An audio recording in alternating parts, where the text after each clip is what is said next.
Hello, what's going on, guys? My name is Alan, and welcome back to October Horror Fest 2013, which is where I'm doing various Halloween-themed videos for the month of October.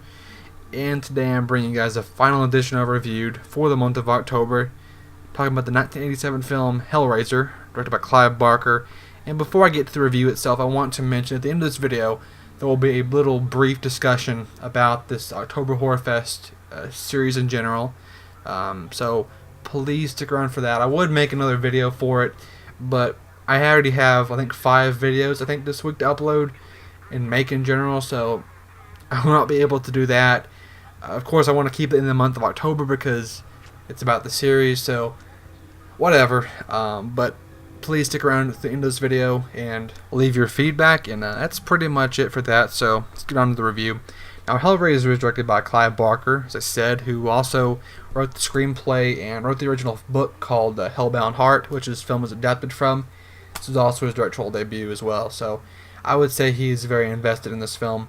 Now, this film was released in the year 1987, so in the decade of the slasher film. This movie does not have, it's not really a slasher film, but it does have slasher elements to it. There also was a very iconic character, like a slasher film, but I will get to that a little later on. But this movie is about a character named Frank and his immediate family, and Frank is teleported to this world, this torture world pretty much, where he is tortured, and he finds a way to escape.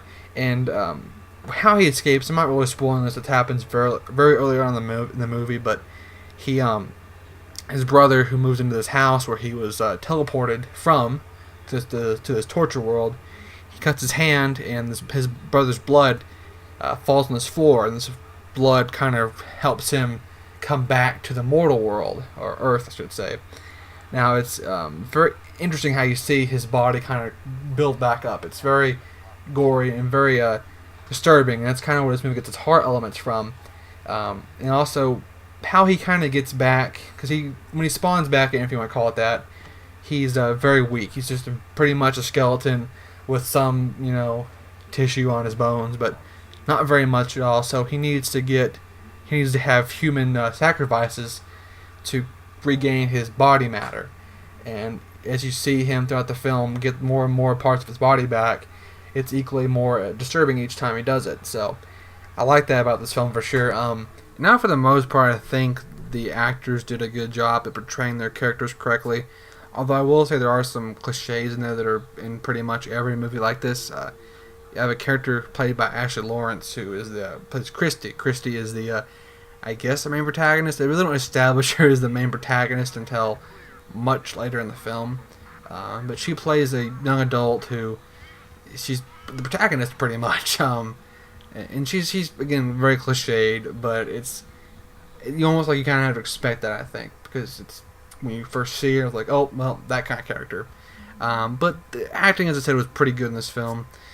Frank, who played the character, Frank, I forget the actor's name right now, but he is very creepy. The character of Frank in general is a very creepy character to begin with, but then when he's a zombie character, he's even more disturbing. Now, I believe there are different actors played the different versions of Frank, but for the most part, he's creepy in and out. And I like, as I said earlier about the gore, how he kind of forms up. The gore in this film is done very well, as I said. It's even when his brother cuts his hand on the original nail, it kind of makes him bleed. It makes him bleed. How that's done, how it's shot in the camera, it shows it just like it is. It's very graphic, and it's a good indication about this film's gore. Although it's a very simple cut, it's not necessarily gory, but it does a good job introducing this film's gore. And then how they said that how Frank is kind of built up. You see, there's bits and pieces of him come back. You see, like, his fingers pick through this gore.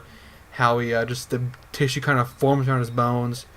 You don't really get to see it when he absorbs a human body. You don't really get to see him like build up after that, which I wish they would have done. But when he's first forming, it's very graphic and it's very well done. But let's move on from gore a little bit here. I don't know why I'm so fascinated by the gore in this film. I guess it's just my favorite part of horror films. But anyway, let's talk about Pinhead a little bit here. Now, Pinhead is the said it too fast there. Pinhead is the leader of the Xenobites. Xenobites, I should say, are these pretty much they run the torture realm where Frank is sent to originally, and he is the leader of them. Now he is pretty much the most iconic character from this film. He's the one on the poster, one on the any image you're going to see about Hellraiser, you're going to see Pinhead pretty much. This thumbnail for this video included. He is for some reason iconic, and I'm not really sure why. He does have some memorable moments, but he doesn't have very much screen time. It seems like this film was meant to be more about Frank and his family, not Pinhead. I do realize they do elaborate more on Pinhead in the later films, but he's just a character I think they kind of just took, and they kind of made him like the icon, like Freddy Krueger in Nightmare on Elm Street and Jason Voorhees and Friday the 13th. Like this, so they can make more out of this one movie than they needed to. And I don't really know. I like Pinhead. I think he's an interesting character, but he does, as I said, he's not used very much in this film. He does have, I said, some very iconic moments, some very creepy moments, but he's not a big focus of the film. Now, besides Pinhead, besides the gore, I'm not really sure how I feel about this film. It just, I like it. There are moments where this film is really good. It's very suspenseful in some moments, but I'm not sure how I feel about it. Which I can't recommend it then. It's not a bad film. I think if you're a horror fan, watch it. It's on Netflix. Watch it. Give it a watch. I wouldn't pay for it. I wouldn't pay money for this film in general. It's not a bad film by any means. It doesn't really have any. I don't know how you word it. It doesn't really have anything just to keep me going about it. But they made a shitload of They made a shitload of sequels to this film, which I don't really know why. I know that Pinhead was more of a focus in those, but they don't really. There's just like this film should have been a standalone film because it's all it really needed to be. But now I'm rambling on about this film. As I said, I mean, if you're a fan of horror, you may like it. It's not too scary. I think if it has some moments where it is kind of horrifying, but for the most part, not really. But it's not a bad film. This outro probably made no sense whatsoever, but hey, they never do. They never do. But anyway, that is a review, guys. Now on to the discussion about October Horror Fest.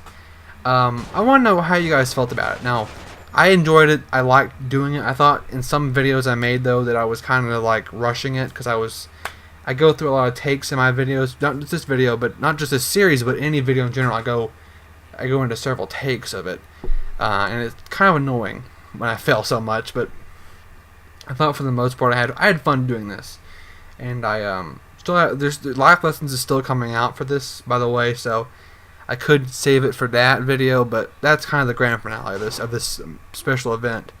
But I kind of want to know how you guys felt about this. Did you think I should have reviewed more kinds of movies? Should have done more of them, done more kind of videos?